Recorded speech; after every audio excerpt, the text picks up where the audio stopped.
इमरान खान को आज गिरफ़्तार कर लिया गया और गिरफ़्तारी उनकी हुई है इस्लामाबाद हाई कोर्ट से। और नैब में एक केस मौजूद है अल-कादर ट्रस्ट का।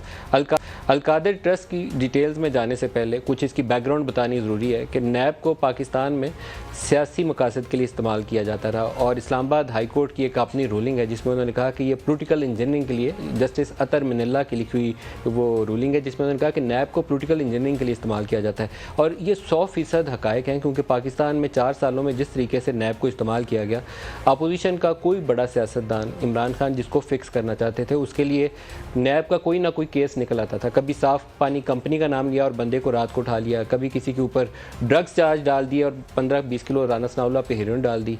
बाकी भी जितने बड़े मेन स्ट्रीम लीडर थे, वो नवाज़ शरीफ हो, मरियम नवाज़ हो, शाहिद खाकान अब्बासी हो, मिफ्ता इस्माइल, ख्वाजा साद रफ़ीक एंड सो मैनी अदर्स, वो लिस्ट गिनते जाएंगे तो प्रोग्राम गुजर जाएगा। सबके लिए नैब को इस्तेमाल किया गया। फिर नैब ही जो है आज इमरान खान की गिरफ़्तारी का सबब बनी है। इससे हमें कुछ सीखने की ज़रूरत है कि सियासी मकासद के लिए ये विच हंटिंग दुरुस्त नहीं है। इमरान खान जिस तरीके से दूसरों को उठा उठा के जेल में डालते थे वो काबिल मज़म्मत हरकत थी। अगर वो काबिल मज़म्मत थी तो उतनी ही काबिल मज़म्मत आज इमरान की गिरफ़्तारी भी है। मैं इसकी बिल्कुल इसकी सताइश नहीं कर सकता, ये बुरी हरकत है। फॉर्मर प्राइम मिनिस्टर है और एक केस के अंदर आप अगर तफ्तीश कर रहे हैं, तरीक़ाकार आपका जो एक मौजूद है। नैब लॉ को अमेंड कर दिया गया जिसके ऊपर इमरान खान खुद सुप्रीम कोर्ट में पटिशन लेकर गए हुए हैं कि नैब लॉ को गलत अमेंड किया गया। नैब लॉ में पहले चेयरमैन नैब के पास डिस्क्रेशन थी, 90 रोज़ के लिए बंदे को जेल में डाल देते थे, पूछते ही नहीं थे कि केस है भी है कि नहीं, इंक्वायरी स्टेज के ऊपर ही। अब उसको अमेंड कर दिया गया और अमेंड करने के बाद उसकी मौजूदा शक्ल यह है कि 14 दिन से ज़्यादा तो गिरफ्तारी नहीं डलती और फिर इंक्वायरी स्टेज पर गिरफ्तारी होती नहीं है।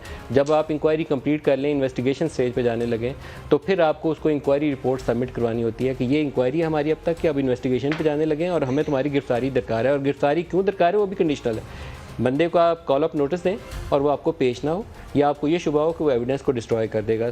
तीसरी शायद उसके अंदर कोई और भी वजूहत हो, लेकिन कोई सब्सटेंशियल रीज़न होनी चाहिए गिरफ्तारी के लिए। ये नहीं है कि राह चलता बंदा आए, किसी और केस में शहबाज शरीफ की गिरफ्तारी ऐसी हुई थी और पकड़ किसी दूसरे केस में आप अंदर ले जाएँ। मरियम की गिरफ्तारी भी इस तरह हुई थी कि वो अपने बाप के पास मौजूद थी, वो आई है टीम और उसको भी पकड़ के ले गई है। तो तरीक़ाकार एक वजह कर दिया आपने। तो अब क्या इमरान को वैसे ही गिरफ़्तार करना ज़रूरी था जिस तरह वो अपने सियासी मुखालफिन को गिरफ़्तार करते रहे? तो इसका जवाब नफ़ी में है। अल-कादर की तरफ आ जाएँ। अल-कादर पाकिस्तान की तारीख़ में जो बहुत ही कंट्रोवर्शियल किस्म की ट्रांजैक्शंस हैं उनमें से एक है।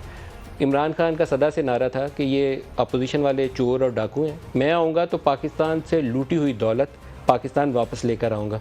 और एक देखिए कि अल्लाह की तरफ से एक मौका आया कि बरतानिया ने, नेशनल क्राइम एजेंसी ने 190 मिलियन पाउंड रियाज मलिक के, जो उन्होंने कहा कि पाकिस्तानी टैक्स पेयर्स का पैसा है, इल गॉटन वेल्थ है, यहाँ से चुरा के पाकिस्तानी टैक्स पेयर्स का पैसा बरतानिया में लाया गया, उन्होंने उस पैसे को पकड़ा, हुकूमत पाकिस्तान को वापस किया। रियाज मलिक से आउट ऑफ कोर्ट उन्होंने सेटलमेंट की, इसलिए कि वो प्रोसीड्स ऑफ क्राइम के तौर पर उन्होंने उसको शुमार किया था, लेकिन उसके खिलाफ उन्होंने कोई मूव नहीं किया। आउट ऑफ कोर्ट सेटलमेंट हो गया और वो पैसा पाकिस्तान को लुटा दिया गया। पाकिस्तान पैसा वापस आया तो शहजाद अकबर, जो इमरान खान को बहुत सारे मुश्किल कामों में धक्का देने वाले जो चंद एक लोग थे उनके करीब, उनमें से एक का नाम शहजाद अकबर है।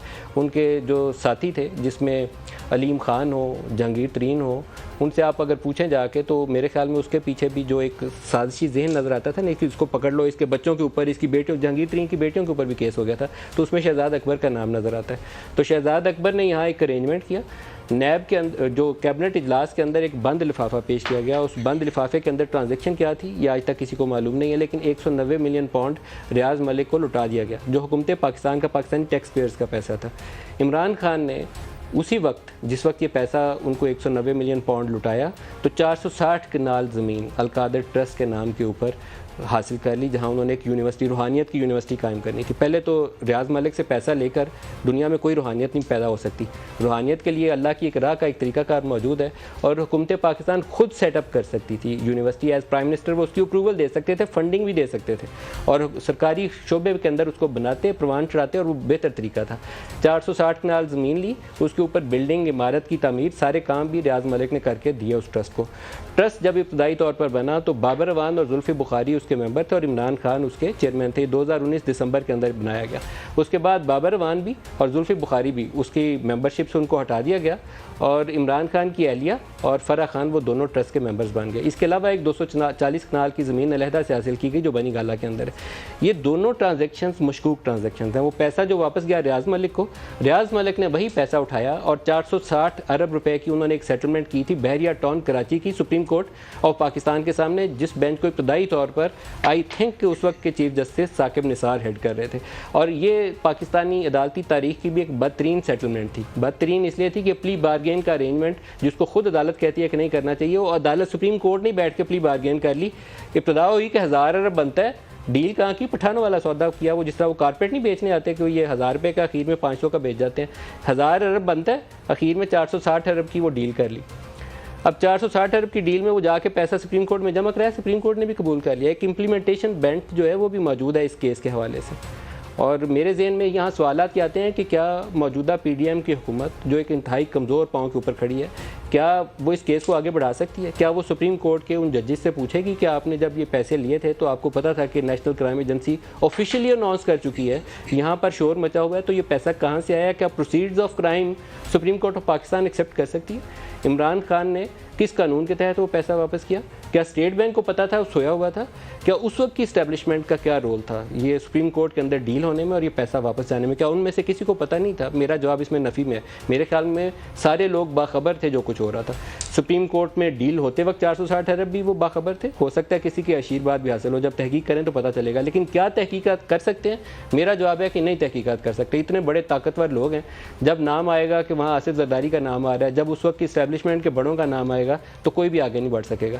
आज इमरान की गिरफ्तारी के बाद सूरत हाल यह है कि पाकिस्तान के मुख्तलिफ शहरों में प्रोटेस्ट हो रहे हैं और प्रोटेस्ट बाज़ जगहों के अंदर उसकी बड़ी बदतरीन शक्ल है। अगर आप किसी सरकारी इमारत को आग लगाएं या किसी ऐसे अदारे की किसी जगह के ऊपर जाकर धावा बोल दें जो पाकिस्तान की सिक्योरिटी से जुड़ा हुआ है, तो मैं उसकी अप्रिसिएशन नहीं कर सकता, मैं उसकी मजम्मत करूँगा। जिस तरह इमरान की गिरफ्तारी काबिल मजम्मत है, इस तरह पाकिस्तान के किसी अदारे के ऊपर, किसी सरकारी बिल्डिंग के ऊपर, किसी सरकारी प्रॉपर्टी के ऊपर या किसी प्राइवेट प्रॉपर्टी के ऊपर किसी एहतजाज के नतीजे में अगर आग लगाई जाती है या धावा बोला जाता है, उसके दरो दीवार तोड़े जाते हैं या फलांगे जाते हैं, तो वो काबिल मजम्मत है।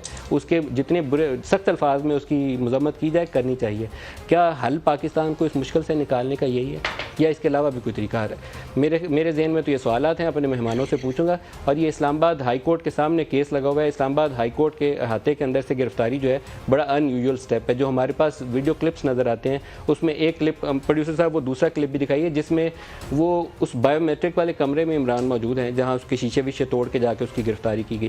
क्यों ज़रूरी था कि उसी बायोमेट्रिक वाले कमरे के अंदर घुसा जाए? क्या गिरफ्तारी अगर चाहिए थी तो बाहर बाकी पाकिस्तान की सड़कों पर गिरफ्तारी नहीं थी हो सकती, या लाहौर ज़मान पार्क से जाके गिरफ्तार नहीं था किया जा सकता?